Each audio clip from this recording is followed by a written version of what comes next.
Yarasqanma qıynaydı yedem tuzunun jabbena. Cumhurbaşkanlığı himayelerindeki Uluslararası Şehir ve Sivil Toplum Kuruluşları Zirvesi'ne bir kere daha hoş geldiniz, şeref verdiniz efendim. Bugün açılış konuşmalarımızda ilk olarak çok kıymetli bir profesörümüz var. Açılış konuşmalarını yapmak üzere Profesör Doktor Tarık Ramadan'ı alkışlarınızla sahneye davet etmek istiyorum. Mr. Professor Dr. Tarık Ramadan, ladies and gentlemen.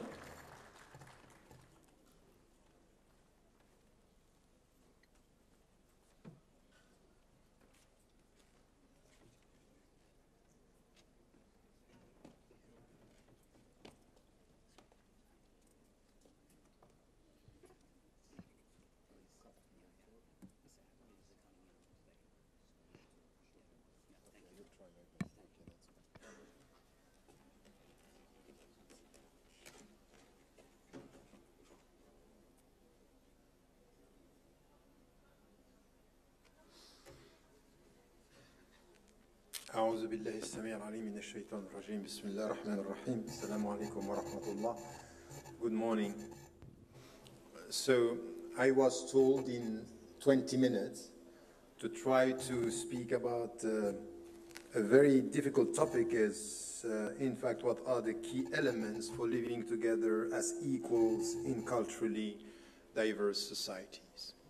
And I think that knowing the spirit of this conference these days here in Turkey, and knowing how difficult it is for all the pluralistic societies around the world, in Muslim majority countries like Turkey and other Arab or Asian or African countries, as much as it is difficult in Western countries today to deal with a notion which is important. So let me, as an introduction, to highlight three main points that I think are essential. As you know, in sociology and political sciences or cultural studies today, there is a big discussion between two types of society. Two types of society. We have something which is close to the Anglo-Saxon model, speaking about multiculturalism.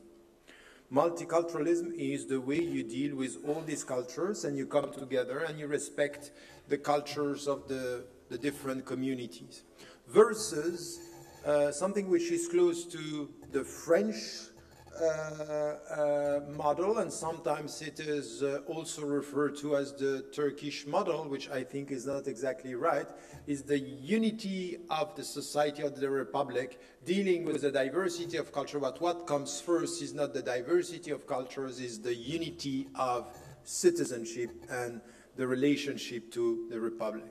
And I think that these discussions about these two types of society that we have, and when we listen, for example, to the philosophers, the Canadian philosophers, Charles Taylor, dealing with multiculturalism, Tariq Mudud in Britain also dealing with this, or Biku Parek also, are all coming with this notion of we have to deal with multiculturalism. We have also voices, even in France, like the French philosophers Edgar Morin, who is talking about France is a multicultural society. My point here is to say this dispute about terminology is not going to help us. I would say that the way it's put here, it's more interesting. Now, the way I'm dealing with our societies is that we have to deal with something which is very clear. We are dealing with pluralistic societies at many levels. It's pluralistic when it comes to religions. It's pluralistic when it comes to cultures. It's pluralistic when it comes to memories. You have memories, part of a common history, that you need to deal with this. So this dispute about how do we deal with the term, is it multicultural, I don't think it's going to help us. We have to agree on some principles, understanding that the only way you are going to unify our society is to deal with pluralism at different levels. So how are we going to do this? This is one. Second is you can't impose into a society something which is alien to its own history. So the model that is going to be the model in Turkey is not the model that you can export from France, from the United States of America. You can't do this for the only reason, for example, that you cannot even get a sense of what is happening in the United States of America if you don't understand the relationship between black and white people. How are you going to deal with it here? It has nothing to do with the Turkish heritage. So the people who are trying to export the French model, the American model, whatever model, that's wrong. Every society should find its model relying on three things that are essential. First is its history. Second, the collective psychology. Because there is something that is coming from a collective historical psychology that you have to deal with. You can't just deny that there is a psychology, for example, in your country that is shaping the narrative. How are we coming together? And third, it's an ongoing process, so nothing is definitive. We have to deal with history and time, and things are changing. It's an ongoing process. So what was right 30 years ago might be wrong today. For example, in many Western countries, the people were talking about integration. Integration was a right term 50 years ago. It's outdated now. Because I'm a Swiss citizen. I'm a European. Don't talk to me as if I am still an Egyptian. I might be an Egyptian in your eyes. I'm a Swiss in my passport. And in my belonging, the sense of belonging. I belong to the country. So we need to get a sense that in these studies, no one can come with the truth of yesterday, imposing it at the truth of today. It's an ongoing process. Faithfulness, when it comes to pluralism, has to do with evolution of thought, evolution of answers to new challenges. So that's also something which is the second point of this introduction. And the third is we need to have a framework from which we start talking. So for the framework, it's important because there are principles on which we have to agree that are indisputable principles. And the question is, do we have in Muslim majority countries or in Western countries or in Asian countries principles on which we can agree? And I think yes. We can agree on principles, but we have to acknowledge the fact that principles are not shaping models. You have common principles, but you have a diversity of models. The problem that we have with some Muslims today, even in their thinking, is that they are confusing models and principles. They think that the principles of the past are only going to be respected if we respect the models of the past. No. The principles of the past are going to stay. When you speak about justice, when you speak about equality, you need to change the models with time while the principles remain the same.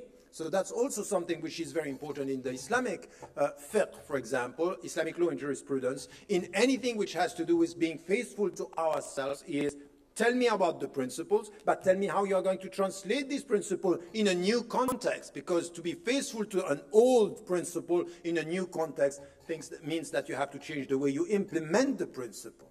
That's something which is an important point for us.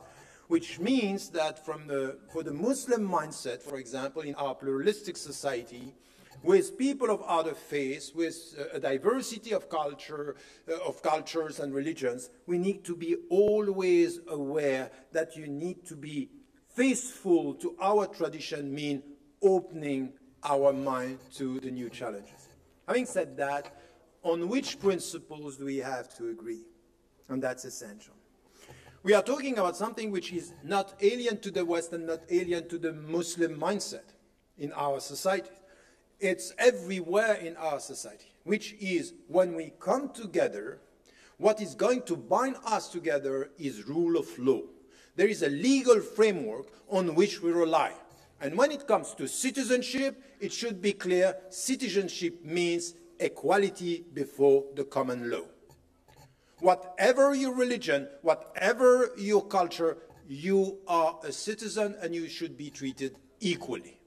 That's the starting point. Olivier Roy, the sociologist, is saying at the end, in any society, let us rely on this only. I'm saying yes or no. Yes as a starting point, no, because there are many things that are going to play into the reality. For example, you can say in principles we are equal before law. Now you have to ask another question. Who is reading the law?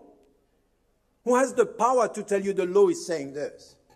Because, for example, for years in France or in many European countries, we are saying the law is telling you that you have to treat us equally.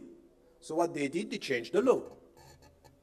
And everything which has to do with the headscarf and things like this about our common citizenship is the dominant culture reading the law, make it a way not to be inclusive with all the citizens, but protecting some citizens and saying to others, you are not completely or not fully citizens. This is why Schenkel, the Dutch sociologist, was saying, in fact, now we have a new category. And the new category is moral citizenship. Not only you have the passport, but then you have to sign by saying you also have the values.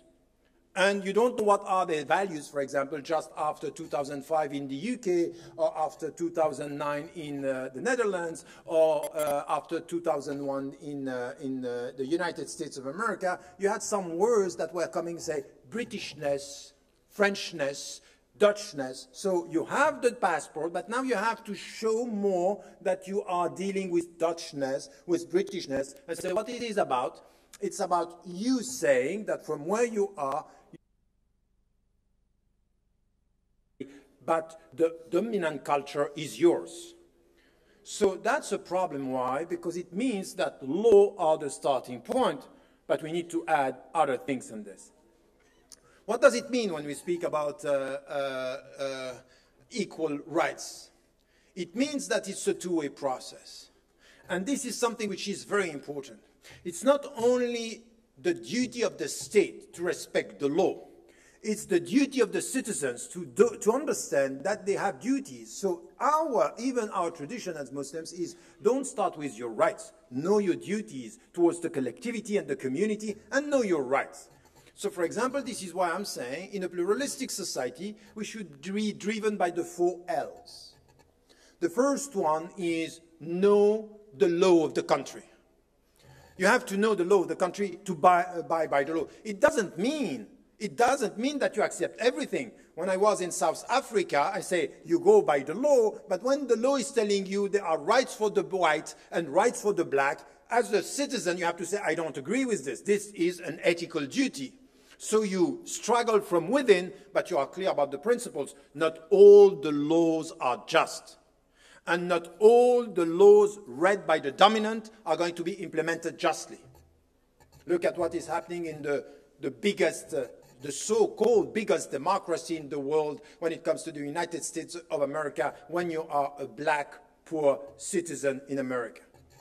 5 times more likely to end up on the death row, while when you are white and rich, it's not going to happen. So we need to get this, which means equality before the law means you should know the law. The second thing, which is the responsibility of all of us, all citizens, it is that you should speak the language of the country. A country should have a language. And the language is not only you speak Turkish. No, it's a culture. A language is also a culture. It doesn't mean that you are denying yours, but you are part of a common narrative. That's something which is essential. This is the second L, language. The third, which is also essential, is loyalty. You have to be loyal. In fact, if you want to live in a pluralistic society, where you are, you should hope for the better where you are. You can't just be here and say, I want to destroy Turkey, I want to destroy the country where I live. No. Sense of loyalty, it's essential. But loyalty is always critical loyalty. When my government is right, I support. When my government, I think it's wrong, I have the right to dissent. I have the right to speak out and to say, I agree, I don't agree. This is freedom. Freedom is, within the law, you should be free to express yourself. Critical loyalty is essential. And then the last one is L, is liberty, is also what has to do with the freedom. Citizenship means to be free as well, not only a set of duties, but freedom. This is the starting point. You abide by the law of the country, and for the citizens, so this is the state that is setting this with the citizens and the civil society, and then what you have is the 4 L's that you have to respect, which is quite important.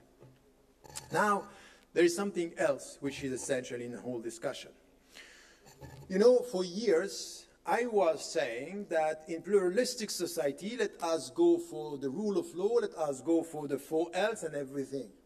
And I realized something which is very important, which you can't, it's, you know, this is why I told you collective psychology is important, because in pluralistic society, the psychological factor is important.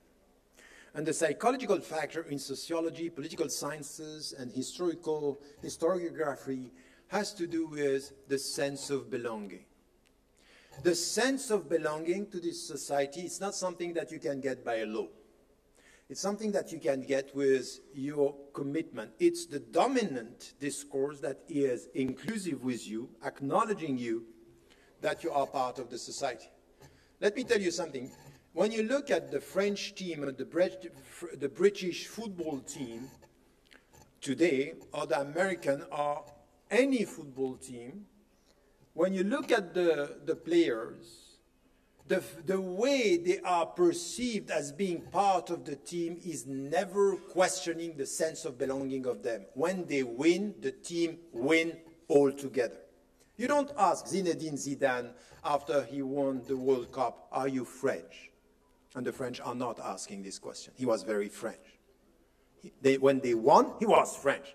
So there is something here which is essential. The sense of belonging is that this is my country and I have to be involved. And I have to be involved at all the levels. To care about your society is not only to care about your issues. It's not for women to struggle for women issues. It's not for black to struggle for black issues. It's not for Muslims to deal with Islamophobia.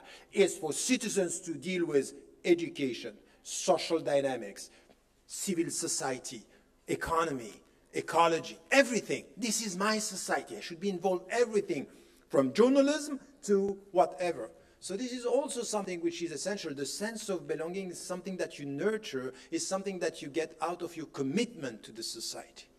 And this is also important. The problem that sometimes we have with some Muslims in Western societies is that we see them only when we speak about Islam. We don't see them when we speak about education, when we speak about budget, when we speak about unemployment. No, I'm here as a Muslim, I speak about Islam. No, you are here as citizen, you speak about civil problems and civil issues. If not, you are not part of this loyalty and this sense of belonging. You are not going to nurture this. You are going to nurture a victim mentality. No pluralistic society with victim mentality.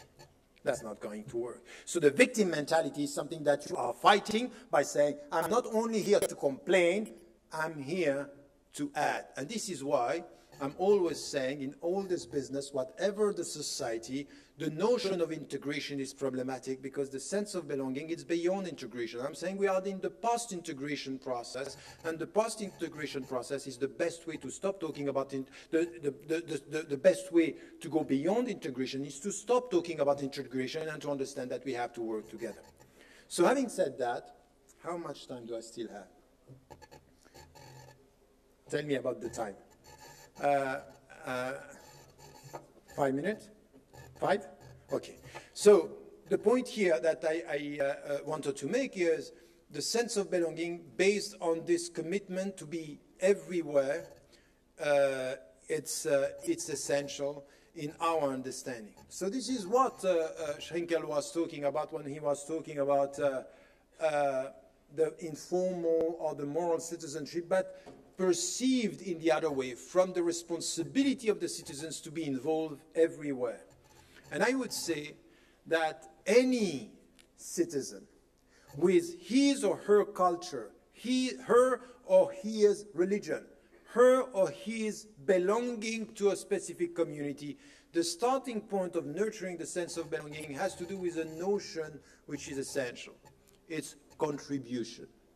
What do you give to your society? Not only what you take and what you are protected, is what do you give?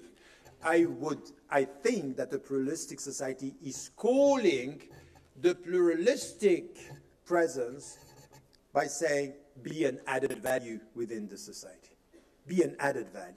So this is against the victim mentality, but it's a sense of responsibility. Having said that, the last point that I wanted to make is for the state, there is a responsibility. And the responsibility is not to deny. You know, Foucault was saying, and it came from a long time before, this was even something that was left by the Marxist thought. As we know, state is power, language is power. Who talks? Who is speaking? And I think that what we should expect from the state and expect from the dominant presence, and especially in a dominant Muslim society, is to be very clear on there cannot be a common narrative denying the narratives of the other. You can't do that. So you have cultures, you have religions, whatever the number, that's not the problem. It's not because we are 90% Muslims and, I don't know, 5% people of other faiths that their narrative doesn't count. It's not a question of number, it's a question of respect. To the point that we have this in our tradition. The Prophet ﷺ, speaking about his ummah, is talking about the Jews who were in minority in Medina, and he's saying, hum min ummatina, meaning they are part of our community. Part of our communities means what? They abide by the law and they shape the future of the society. So this is what we have to understand. A community, an ummah, it's not the dominant versus the dominated. It's a community of equal, dignified human beings with a diversity of religion, a diversity of culture. That's essential, the narrative. And I'm telling you this because I'm living in Europe, and this is the way I'm talking. You know, the book that I have been writing for the last years and I'm preparing is Our West, is how we create a new narrative, not about only integrating to the state, but understanding the notion of nation, the sense of belonging. But let me tell you something, as much as we have problems in Europe, you go to Malaysia, and I was saying this to the majority Muslim, be careful, because the narrative of the Malay is making the Chinese and the Catholics feel that they are excluded. So you can tell you have the same rights, but not within the same narrative. It's exactly like me, people looking at me say, you are a Swiss citizen, but too much a Muslim to be a good Swiss citizen. You get the narrative is in another place, in the informal, not in the formal rights that I have. And I think that the state should promote, and this is why I think that at the local level, this is why, and this is also my last point, that's not it's going from the state, but it has to be dealt with at the local level. The local level means what? We need national movements of local initiatives. So when I'm coming here and I'm saying, this is at the local level, trying to bring the people together, to think about the future, this is what we need. We are not going to succeed by waiting for the state to do it at the national level. Local levels, dynamics coming together and shaping the future of our pluralistic societies. It's a commitment, it's a two-way process. The state has a role, the citizens have roles, and we have to come together understanding that it's about rule of law, contribution, and sense of belonging. Thank you so much.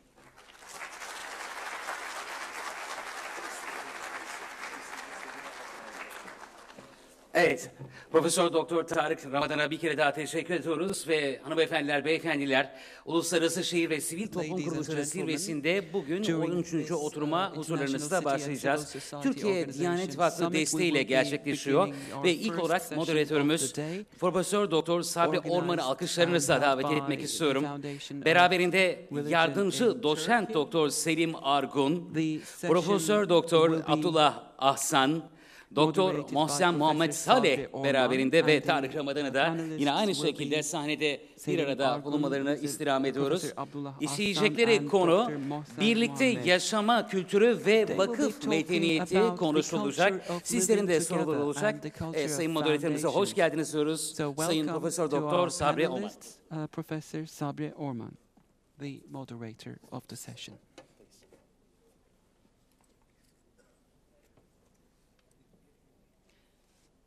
Konuşma sonrasında ise sizlerin soruları olacak. Karşılıklı soru cevap şeklinde yapabileceğiz. Q&A session and interact with the hall.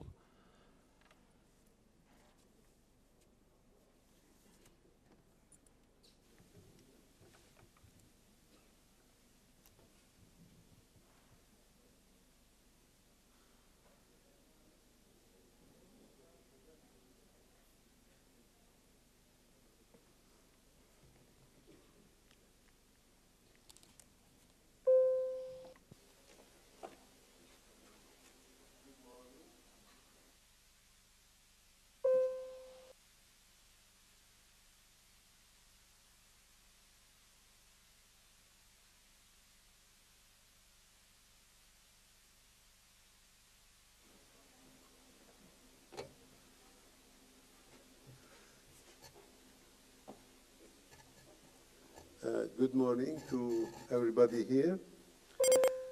This is Günaydın. the first session of today. Günün ilk oturumuna hoş geldiniz. The main heading of this conference is City and Civil Society Organizations, but the sub-theme of this, our session specifically is in Turkish, Birlikte, Yaşama, Kültürü ve Vakıf, Medeniyeti. Translated into English is the culture of and philanthropic foundations. If my translation is correct, this is something like this. Unfortunately, we are constrained by time as usual, and we don't have enough time for the speakers to express their ideas. So, but always we have constraints in life. So the allocation of time will be something like this: 12 minutes for each speaker, and I'll warn them when they reach 10 minutes. So when I warn, it means that there will be left only 2 minutes, and we have to finish by the time allocated to us. I'll invite speakers according to the order in the program.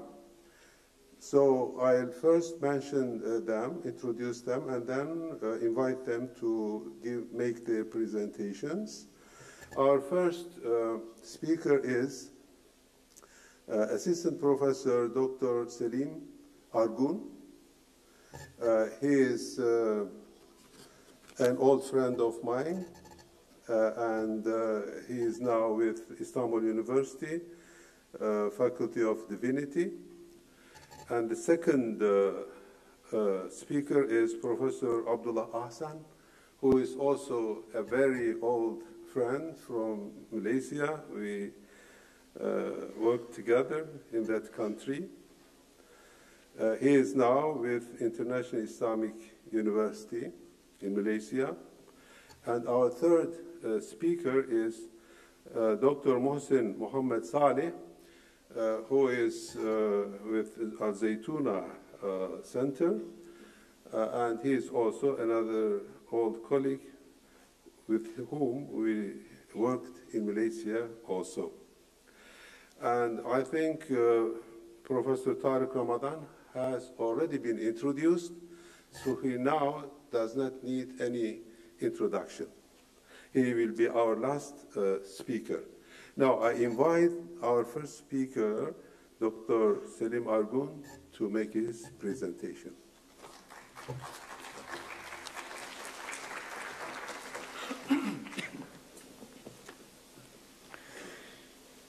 Bismillahirrahmanirrahim. Elhamdülillahi Rabbil alemin. Ve salatu ve selamu ala Resulina Muhammedin ve ala alihi ve sahbihi ecma'in.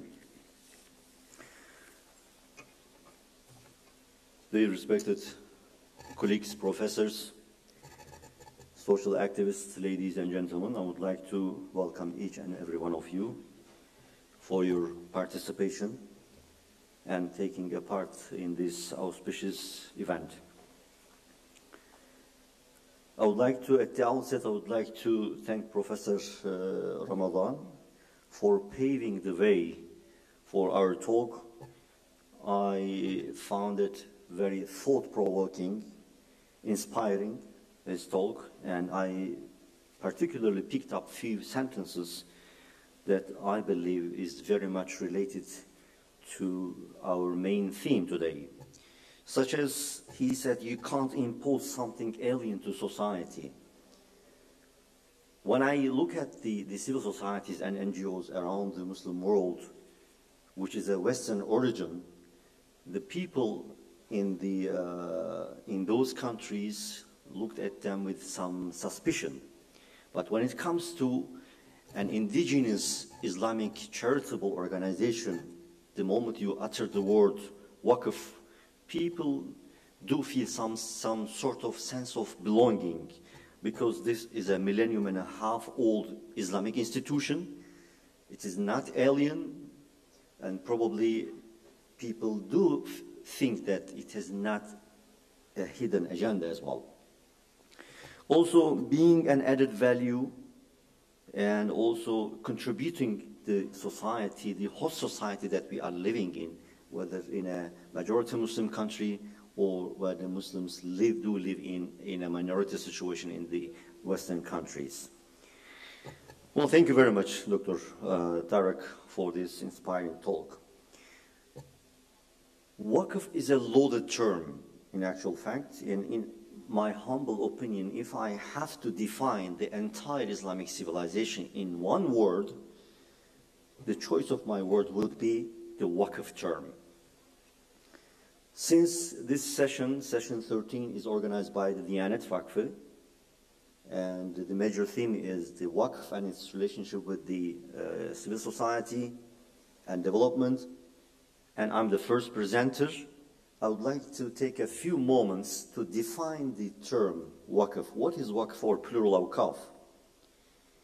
Under the Islamic law, a benefactor endows a revenue-bearing freehold asset along with its usufruct in perpetuity for a confined pious cause and designated beneficiaries by means of stipulated management and regular supervision. Since its importance, I would like to quickly repeat it. Under the Islamic law, Waqf means a benefactor endows a revenue-bearing freehold asset along with its usufruct in perpetuity for a confined pious cause and designated beneficiaries by means of stipulated management and regular supervision. This term denotes a few important points. First one is the revenue-bearing aspect of the Waqf. Without revenue-bearing mechanism attached to any Waqf, any religious endowment, according to Islamic law, is null and void. It is not acceptable. Today we have a number of trusts, associations, organizations with the name of Waqf without revenue-bearing or income-generating mechanism. That's why we do have to face three problems in the absence of revenue-generating mechanism. That is, number one is sustainability, because without regular flow of cash, the institution cannot be sustainable. The second one is predictability. You cannot foresee or predict the future applications and uses of the Waqf. And the third one is longevity. The institution cannot live longer.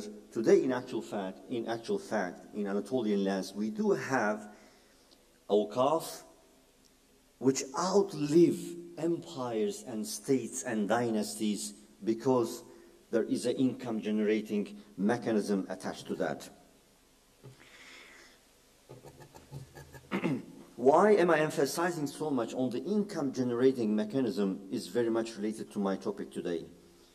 And when we study the endowment deeds, the waqfiyas, we realize that there is a symbiotic relationship between the concept of coexistence and the Waqf institution as it was illustrated in a crystal clear way during the Ottoman period, which was a haven for awqaf. If the time permits, at the end of my talk, I would like to propose a financial model in concrete but simple terms to revive this millennium and a half institution financially. But now, allow me to furnish some interesting examples of the endowment deeds which show how Muslim and non-Muslim subjects of the Ottoman Khilafah depended on the Waqf institution to realize the dream of peaceful coexistence in a productive manner.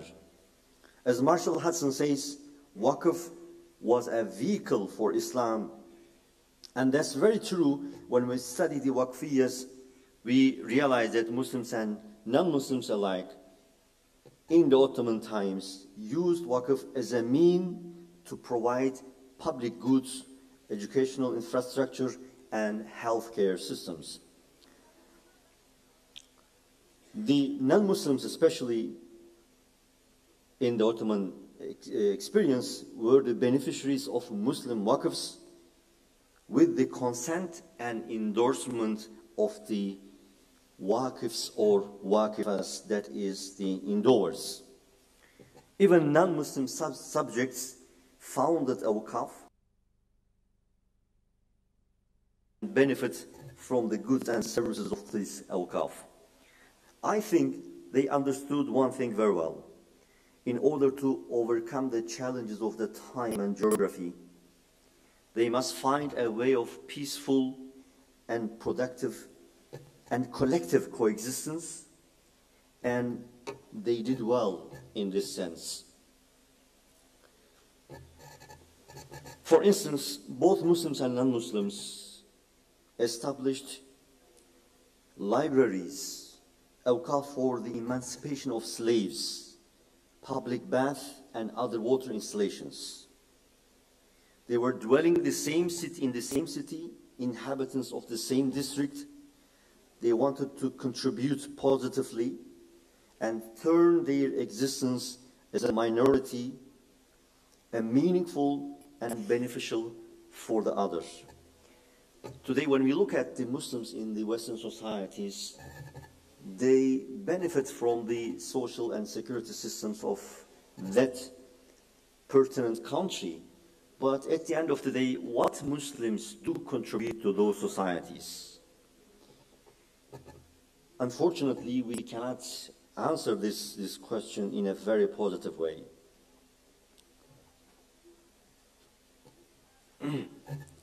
There is an Ottoman jurist by the name of Ömer Hilmi Efendi who says the best of the Vakıf is the one who addresses the most pressing and daring problems of all humans, not Muslims. This means the people were studying their city, people's daily life, diagnosing the challenges and problems, and securing a regular income, and establish their own charitable organizations in perpetuity. And by doing so, first they become a part of a solution of the problems of their city, their environment, contributed positively to their societies, and they received welcoming recognition as their names were unforgettable with the awqaf they established. Now let's get some examples from non-Muslims and Muslims alone, which addresses or benefactors were both sides. For instance, the chain of Vakıf funded, I have 2 minutes, just so quick, the caravansarais located at the rest stops on the trade routes provided food and shelter. Professor Bernardouis narrates a story of Jewish certain Solomon bin David, who traveled together with his 4 companions in 1640 from Cairo to Istanbul only by staying these Vakıf-funded caravansarais. So the journey took about 67 days, and they did not pay a single penny because they stayed in those Vakıf-funded caravansarais. In 1862, there was another example of Christian endower who bequeathed a Vakıf in Gümüş Hacıköy and for the repair and ruin fountain of the fountain for the benefit of humans and animals, without accepting any financial help from anybody.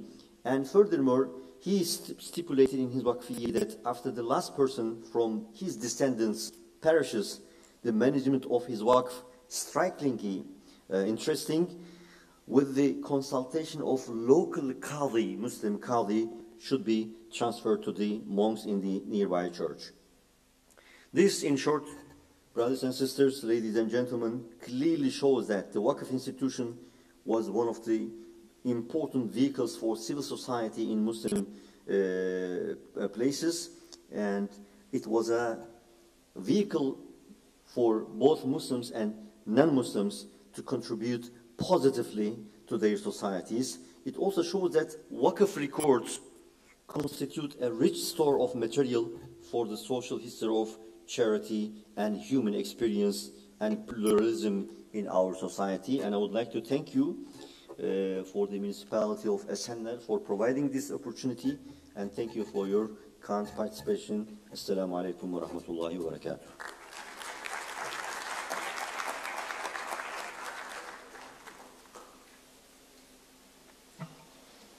I thank Dr. Selim for his prompt reaction. He just finished in time. Yes, but now the platform is ready for Professor Ahsan. Again, just 12 minutes, and I'll warn you when there are only 2 minutes left. Thank you. I was thinking that I know Professor Sabri Orman for more than 2 decades. I will get some concession from him. But he told me that he knows all the panelists.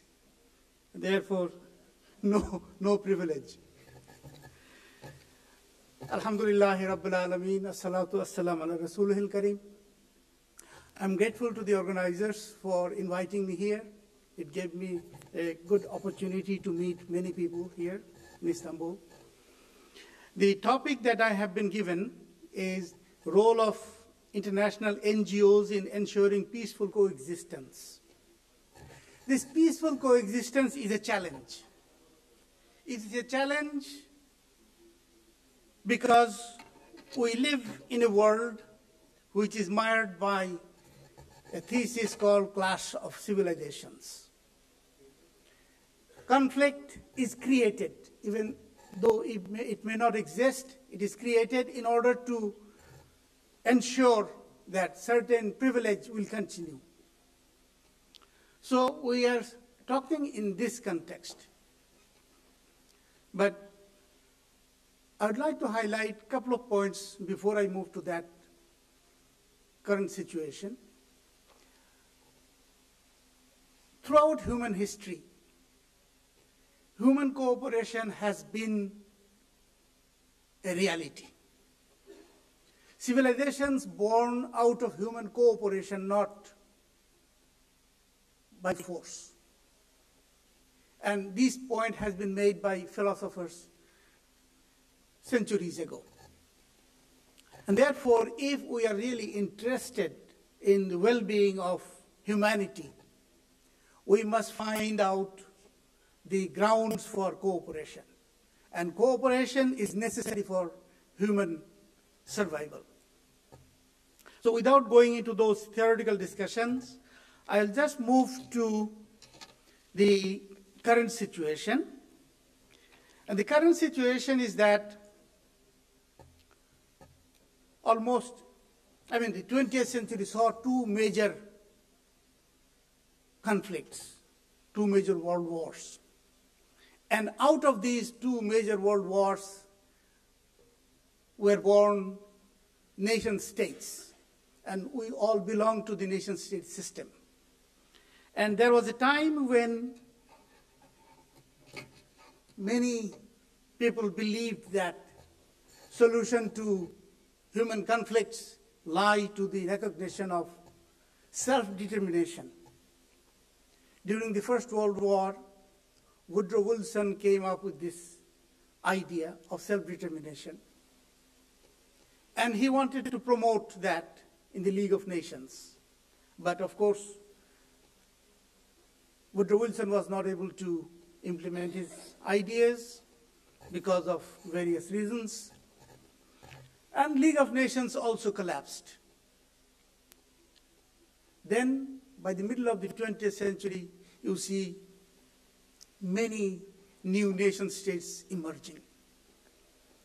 And people thought that nation states, you give recognition to every nation to determine their future, their fate.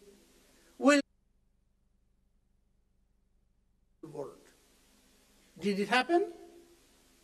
No, it has not happened. Why it has not happened?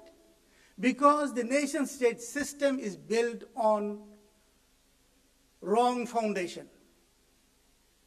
A British official, colonial official, working in the Arab world, found out Sharif Hussain of Makkah, a very loyal servant, and wanted to please him, creating 3 nation states for his sons, 3 sons. His first dream was Saudi Arabia. What is Saudi Arabia today? The eldest son of Sharif Hussain, I'm forgetting his name. I remember the second son who was given Jordan, and the third son was given, Faisal was given Iraq, but Saudi Arabia was for the oldest son, I forgot his name, Ali.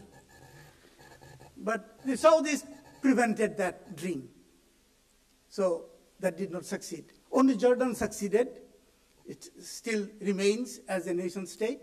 But Iraq, the military intervened and deprived the Sharif family from the privilege of being ruler of Iraq.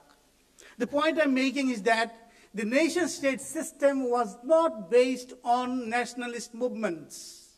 They were not in accordance with the demand of the local population. It was kind of, in fact, if you read Huntington, he admits that it was in Paris, in the offices of the French government, that the borders of these nation states were drawn. And therefore, they cannot have very strong foundation. Today, you have problem in Catalonia, in Kurdistan. They think that if they have their own state, they will be having peaceful coexistence. Well, I have experienced myself in my life. I was born in East Pakistan. Bengalis thought that if they separate themselves, they will have a peaceful coexistence within their own society. Well, what has happened? In 2009, the current government came to power.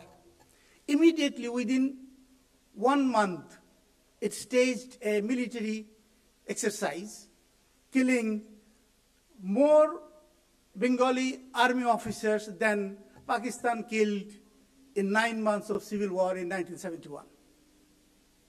The point I'm making is that creating these small states is not the solution.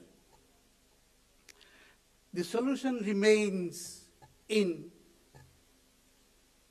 good understanding of history.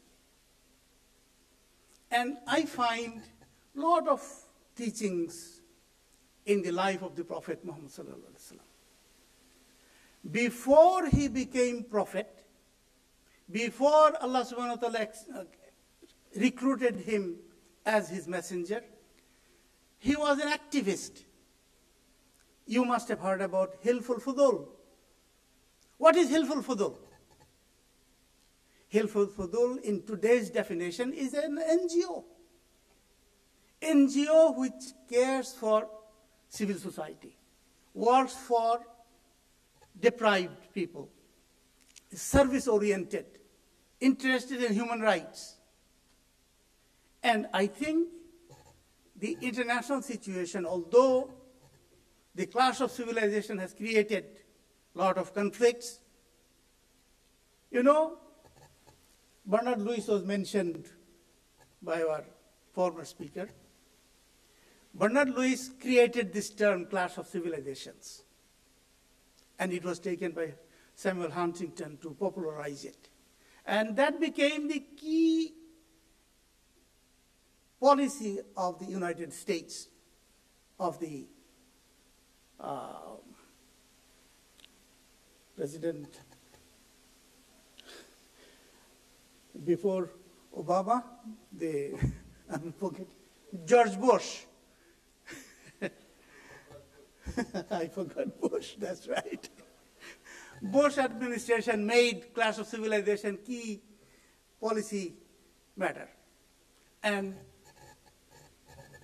one of the main contributions of Clash of Civilizations is what you see every day. You go into a hotel, you are checked on the front. Your pockets are checked. Your bags are checked. You go to an academic institution like this, Ildes Technical University, you have to go through that machine. This is the contribution of Clash of Civilizations. But at the same time, when Clash of Civilizations thesis was created in the 1990s, at the same time, opportunities emerged. Because nation states were not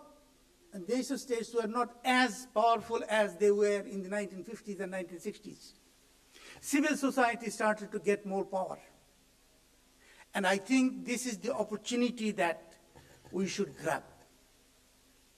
Opportunities have been created for civil societies to work for the mankind. And I think the more that you demonstrate the care for humanity, you will see that conflicts will disappear. Conflicts, okay, you don't have to stand, I am finishing before the morning, hopefully. Today, I believe that more opportunities are available. Even though the United Nations was established to secure power for the powerful, yet the United Nations also has developed mechanism to promote civil societies. I think we should all take advantage of the situation, and the field is quite open. The more you go to the people, the more you will receive their support. I am positively that Clash of Civilizations will divide us. I think we will unite ourselves on the basis of the principles that Prophet ﷺ has promoted even before he was prophet. You should remember that he was known as Al-Amin before he was selected as a prophet. So that is the character that we need to cultivate. If you are able to cultivate that character, I'm sure that you will earn the confidence of the people. Thank you. Assalamu alaikum.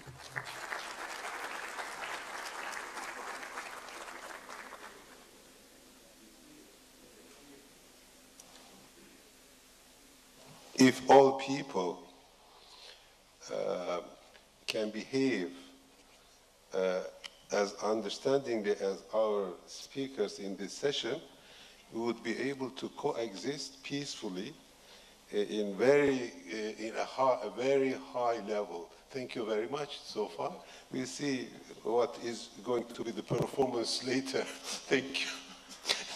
Now, our third speaker is from Al-Zaytuna Center, and is Dr. Mohsen Mohammed Salih, please.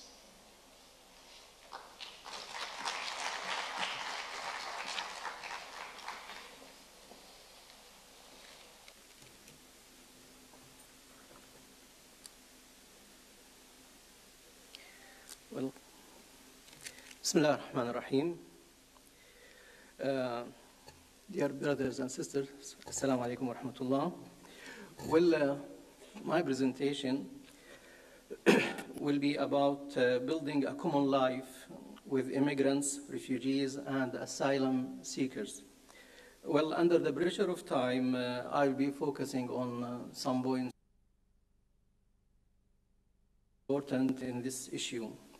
As introduction, the phenomena of migration and asylum are recurrent in the human history, and they occur for various political, economic, social, security reasons.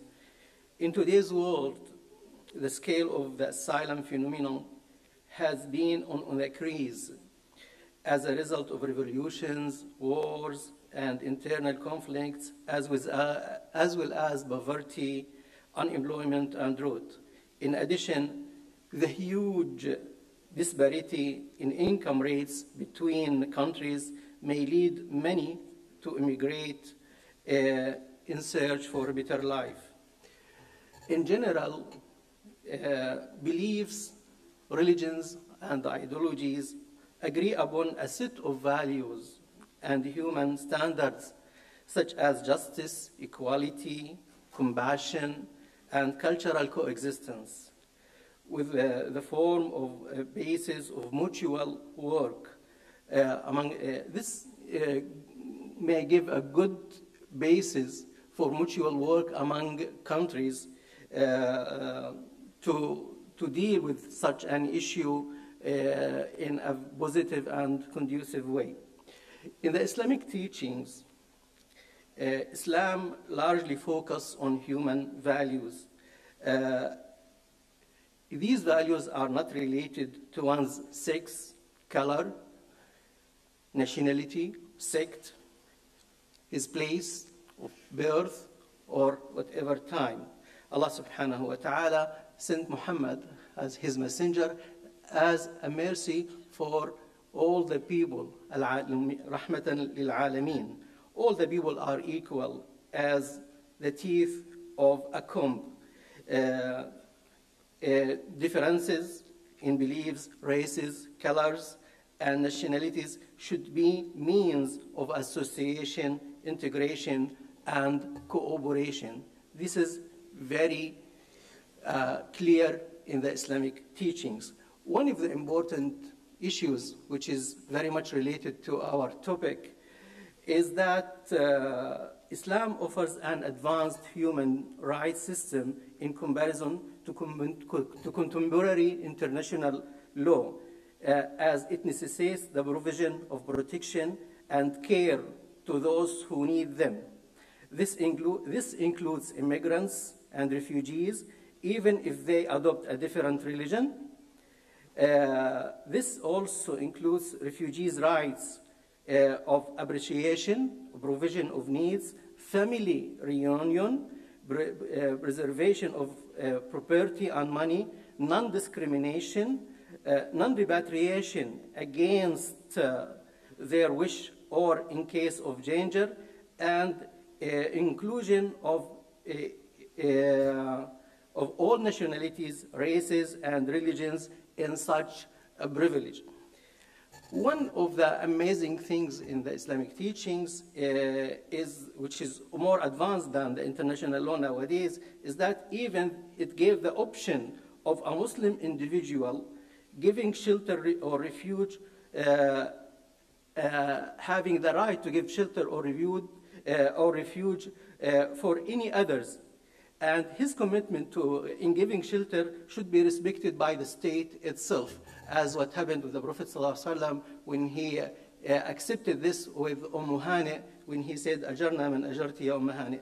Also, the ethics of Islam encourages the provision of assistance to travelers and giving aid to those in need, as well as philanthropy, generosity, and good neighborhood. So these are basic things.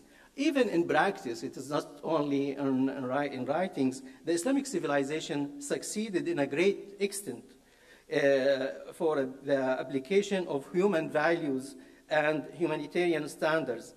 In the history, one of the big states which had played a central role in the Islamic civilization, the Mamluks. This state was originally ruled by slaves, originally who were slaves. And they ruled countries like Egypt, Bilad al-Sham, and Hijaz. So this is practiced for most of the Islamic history and civilization. Even with the conflicts in Europe in the last 1,000 years, 2 minutes, okay. Oh, in this case, I will jump to another point. This practice is, very common in our history. Around the world nowadays, there are 230 million migrants. Every year, we have almost 15 million migrants. The Palestinian refugees is among the worst examples. Almost 68% of them are in the status of refugees. Also, we have the Syrians, almost 12 million out of 25 million are refugees. Turkey still tops the hosting countries of refugees. What is important, which I want to mention with, and end with, my paper is full of examples on this. I want to point about very important thing, which is about positive impact of immigration, that some of the largest economies of the world are based on immigration, immigrants. The Hamilton Project of Brookings, this is a think tank, point out numerous benefits of immigrants for both the immigrants and the countries, including the boosting economies, increasing workforce productivity, encouraging innovation, and so on. And also one of the findings of this Hamilton project that almost immigrants are 30% more likely to start a new business and 3 times more likely to file patents than American-born citizens. In their analysis, also 41% of the 2010 Fortune 500 companies in the US were launched by immigrants. Also in USA, immigrants have been founders of companies such as Google, Intel, PayPal, eBay, and Yahoo. Also in our Arab countries and Muslim countries, those immigrants who lived in Arab countries like Palestinians, Egyptians, Iraqis, and so on, were having a very great role in establishing and boosting the economy of Gulf countries, Jordan and Lebanon, and so on. My paper went on with many examples of this, but I want to finish with one point, that I think in the media should have a very important role in giving a positive example or encouraging the way of understanding seeking asylums and immigrants, and not giving a very negative way, as they were talking in Western media about waves of immigrants and encouraging fears about them and so on. While the fact is that the major role was productive and conducive. So media and political and cultural tools must be used to activate the positive aspect of refugees in terms of cultural coexistence, as well as participation in development and economic advancement. The essential is that common human values regarding the treatment of refugees, taking care of them, and taking positive advantage of their energy and experience to be promoted as long as they are living honorably, peacefully, and respect the laws of the host countries. Thank you.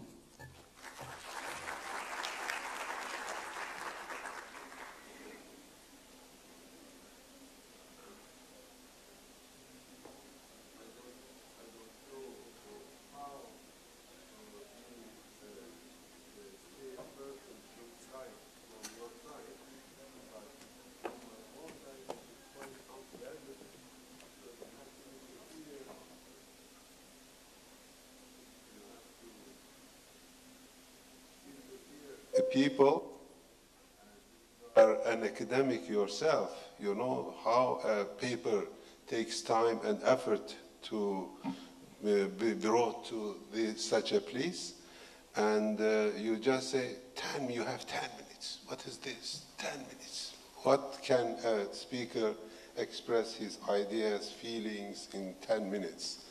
So I think this is something that should be considered. For a Congress, it should be okay. But for a symposium, 10 minutes, 15 minutes should not be the time allocated, I think.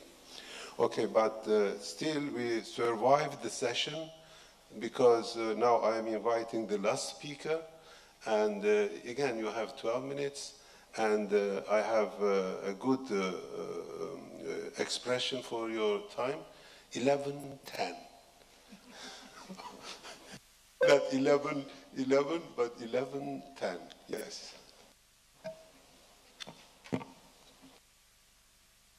you. Bismillahirrahmanirrahim.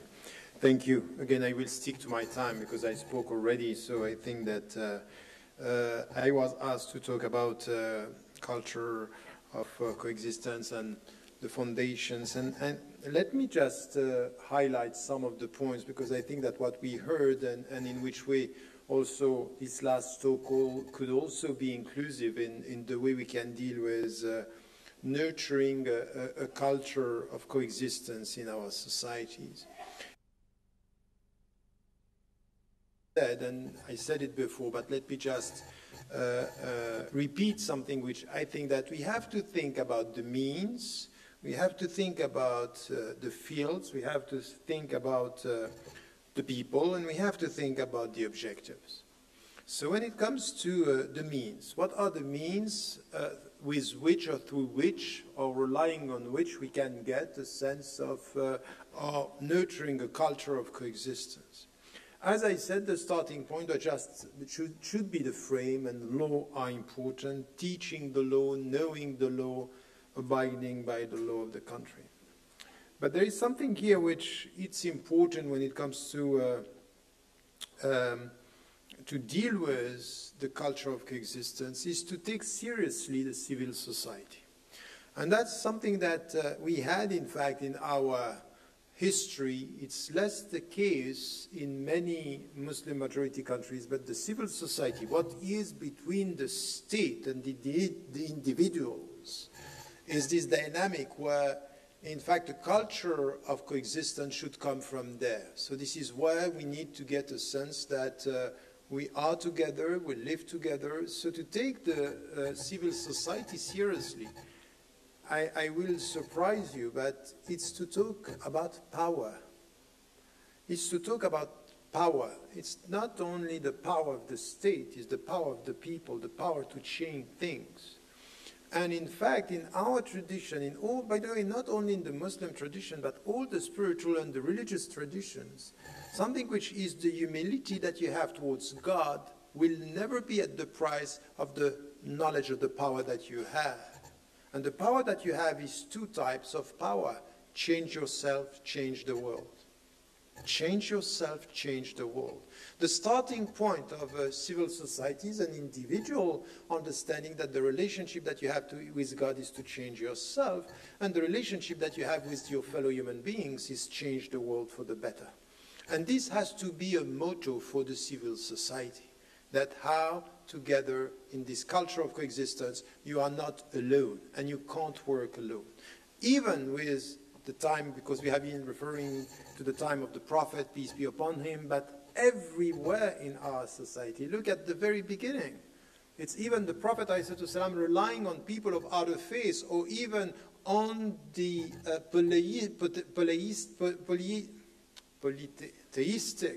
polytheistic traditions that were against him, relying on the people to be able to escape from Mecca to go to Medina. So it was not only us versus all the others. So the sense of being together, it's important. The third, so this is the civil society and all the institutions, and I think it's very important what we heard today. There is an underestimate, or they are under, the notion of awqaf. It's underestimated in our tradition. So when you see that we have to come back and to promote this, to understand the sense that there is something which is coming from individuals, connected to the states, and providing something to the society which is a gift, which is something that doesn't belong to somebody but should belong to everybody, and to serve the community in a way which is important. And this also, the institution, we have institutions and we have mechanisms in our tradition that are very important. Zakat is a very powerful. If we understand zakat, zakat is not a means to assist people. Zakat is a means to help the people to be autonomous. It's the way towards autonomy, not the way towards assistance. We pay zakat to help the people not to have to pay zakat in the future. Not stay as you are, we pay zakat and wait for next year. So it's the whole philosophy of zakat is completely different from what we are doing today. Add to this that there is no understanding of zakat as a dynamic helping this. How do you have a sense, because the culture of coexistence is a culture of solidarity and rights, solidarity with the people of your community and with the people with your society, whatever their religious belongings. And if you understand that you have to change your society for the better, you understand something, that a medical doctor, when he is dealing with a human being, is not asking him or her, what is your religion and do you have money? That's not the business of a doctor. A doctor is, whatever your money, whatever your religion, I'm going to treat you because this is the fundamental rights that you have over me. So we don't ask for your origin. You don't ask. This is you serve humanity. That's something which is essential. And in our understanding of zakat was sadaqat, it's something which is essential in the way we have to deal with this. There is no way to implement rightly zakat if we don't get a sense of how the state is working where we are at the local level. This is a complementary means that we have, and sometimes we are not connecting this. So awqaf and zakat in our tradition are very important means, and there are many things that you can also take from other traditions. We are open to all wise progress. Everything which is good is ours. I'm always having a very simple way to putting it. You discuss with somebody, he has a good idea, it's yours. He has a bad idea, it's his. That's it. Keep it for yourself. I'm not going to take it, but I take everything that you have good is mine. That's the way, which is al-hikmah tudallatul Muslim. Wisdom is the lost property of the Muslim. Wherever he or she finds it, you took it. But if it's not wise, keep it. I'm not going to use it. So second point is the fields, and I would say something that was also crossing all what we are saying. There is no culture of coexistence without education. The way we teach. Now we are dealing with something which is essentially poor education in many ways, but in the book, The Quest for Meaning, I was saying every single human being should be connected to history, knowledge of religions, because you can't be free if you are ignorant about your religion. There are two things that are not going together. Ignorance and freedom are not going together. Freedom is about knowledge.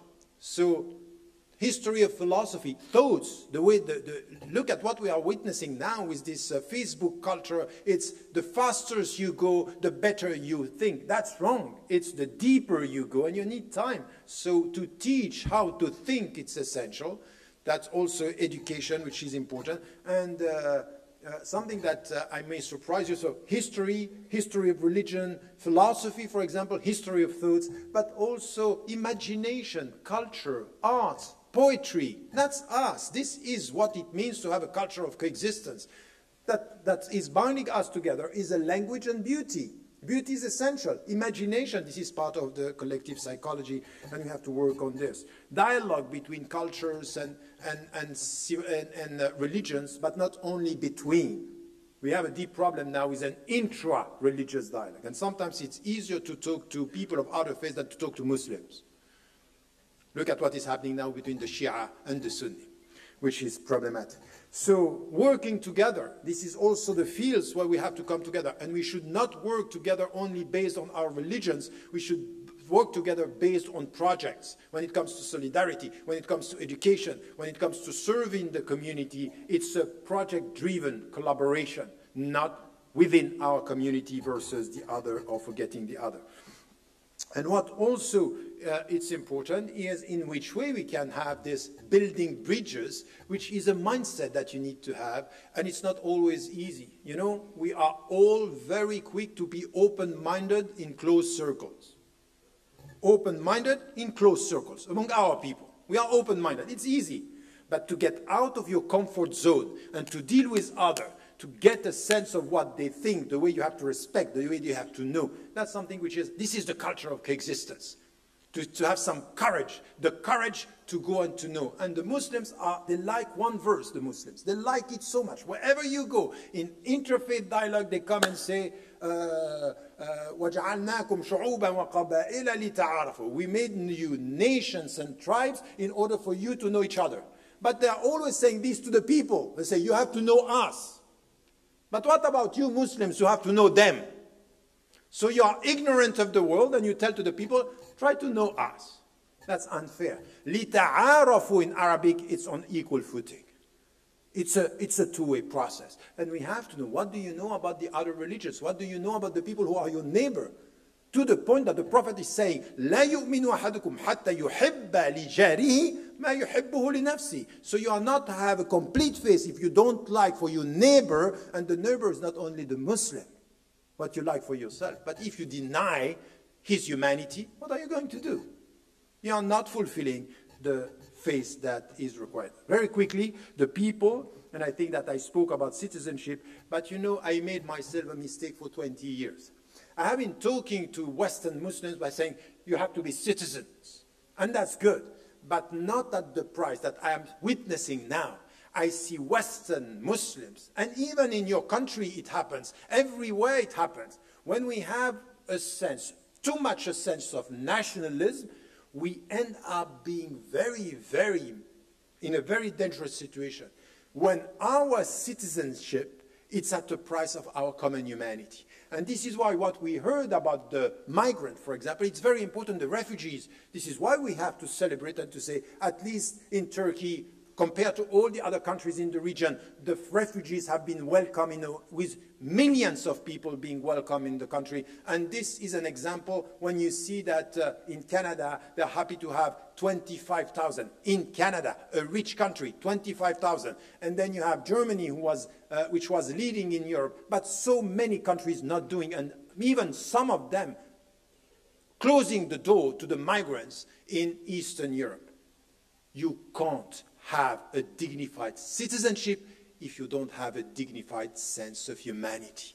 Migrants, and refugees are human beings, and you have to welcome and to protect their dignity. You can't just think about our people. So that's exactly the discussion that we have with terrorists, for example, and I said it many times. I'm not going to say I am Paris if you are not going to say with me, I am Damascus, I am Baghdad, I am Sana'a, I am Palestine and Gaza, I'm all this.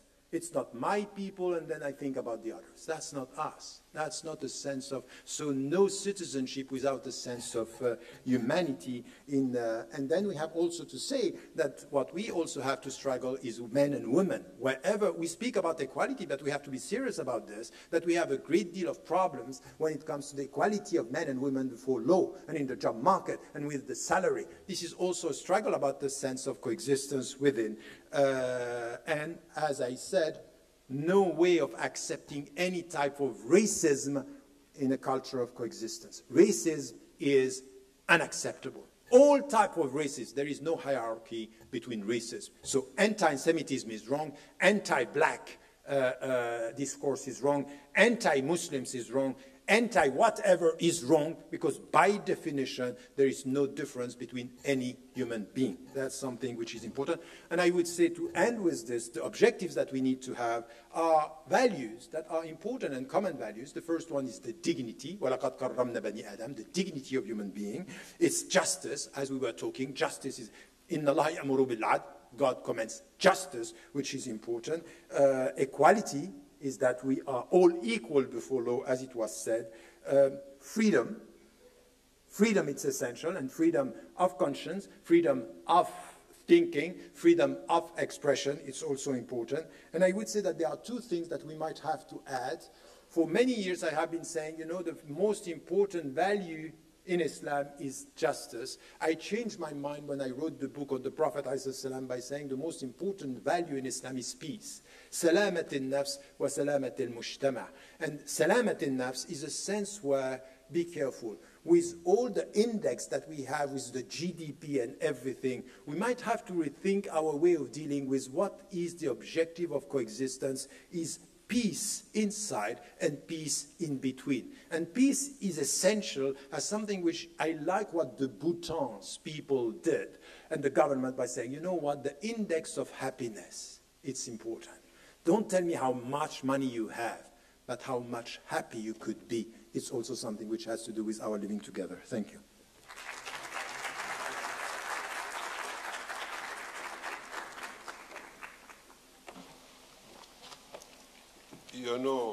I had announced that the time allocated to Professor Tariq Ramadan was 11:10, so he finished a minute earlier. I thank him very much. And I thank, in fact, all speakers in this session for their contributions. You know, some of the sessions in this summit are organized by civil society organizations, and this session is organized by Diyanet Vakfı, so Foundation for Religious Affairs. I invite their representatives to the floor to share the last of the session together with them. Please join us.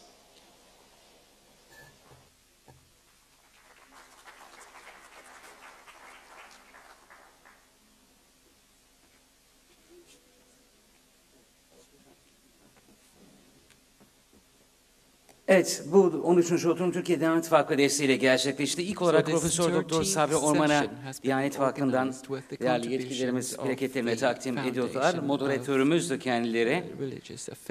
Sayın Orman'a teşekkür ediyoruz. We would like to present our plaques to our participants and moderator and panelists. Thank you.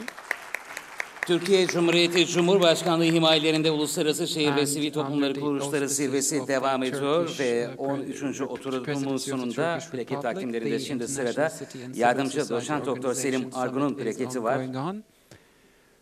Sayın Argun'a da moderatörümüz Sayın Orman takdim edecekler plaketleri. Buyurunuz efendim.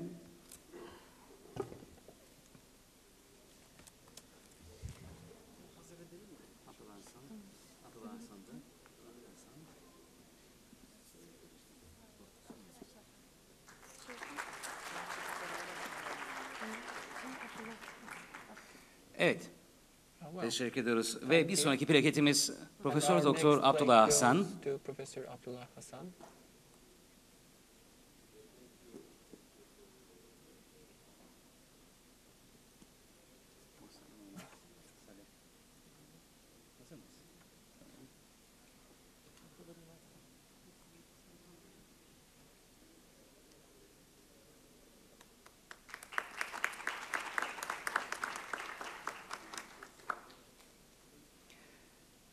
Evet, Doktor Muhsen Muhammed Salih'in de plaketini hemen takdim etmek istiyoruz. Sayın Moderatör, Profesör Doktor Sabri Orman Beyefendi takdim ediyorlar.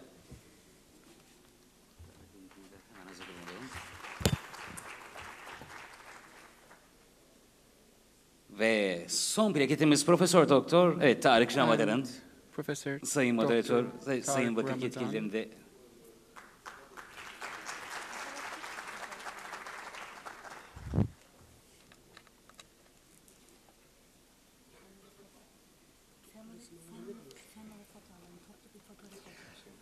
evet, bir son olarak da toplu bir family. We wanted to take the family portrait, ladies and gentlemen, please, sirs. Thank you. Toplu bir aile fotoğrafı da tabii ki bu güzel anıyı da ölümsüz hale getirecek. Hoşgörülerinize sığınarak istirham ediyoruz. Teşekkür ederiz efendim.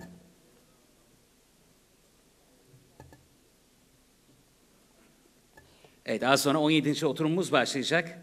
Yaklaşık 2 dakika sonra 17. oturumumuz start alacak.